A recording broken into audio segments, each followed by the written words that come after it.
अस्सलामुअलैकुम। बोल न्यूज़ के साथ मैं हूं अफशीन कुरैशी। हेडलाइंस आपने जानी। इस वक्त आपको अहम खबर दे रहे हैं पेशावर से, जहां पुलिस चौकी अरमुल पर दहशतगर्दों का दस्ती बम हमले में एक पुलिस एहलकार जख्मी हो गया और पुलिस की फायरिंग से दहशतगर्द फरार हो गया। मज़ीद तफसीलात जानेंगे बोल न्यूज़ के नुमाइंदे नवाब शेर से। जी नवाब शेर।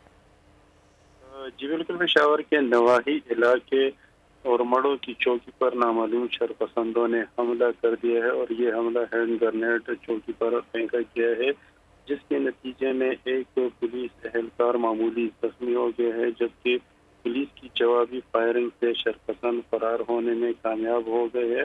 और इस वक्त पुलिस जो है वो कुआ पर मजीद नफरी पहुंच चुकी है और पूरे इलाके में जो है वो सर्च ऑपरेशन शुरू कर दी गई है, जबकि इसके साथ साथ जो मामूली जख्मी पुलिस एहलकार है उनकी मरहम पट्टी भी कर दी गई है और इस वक्त बड़े पैमाने पर जो है वो इलाके में सर्च ऑपरेशन जारी है। ठीक है, बहुत शुक्रिया नवाब शेर।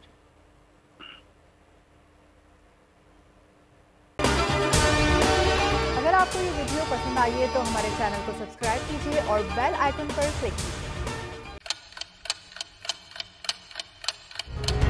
आप लोग इस मुल्क पाकिस्तान में आजाद है।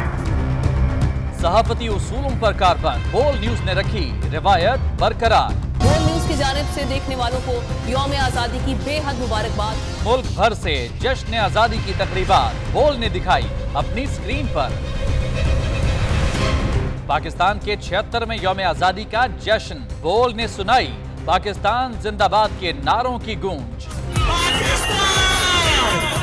बोल की सबसे बड़ी ट्रांसमिशन में पाकिस्तान का नाम रोशन करने वालों ने दिए कौम को पैगामात। बेपनाह मुश्किलात का सामना करके इस मुल्क को हासिल किया। आजाद कौमों को बहुत सी कुर्बानियां देनी पड़ती हैं। 76 वालियों में आजादी का दिन जोश खरोश के साथ मनाया, क्योंकि जिंदाबाद पाकिस्तान ये है बोल की पहचान। सब्सक्राइब करें और बेल दबाएं ताकि कोई खबर रह न जाए।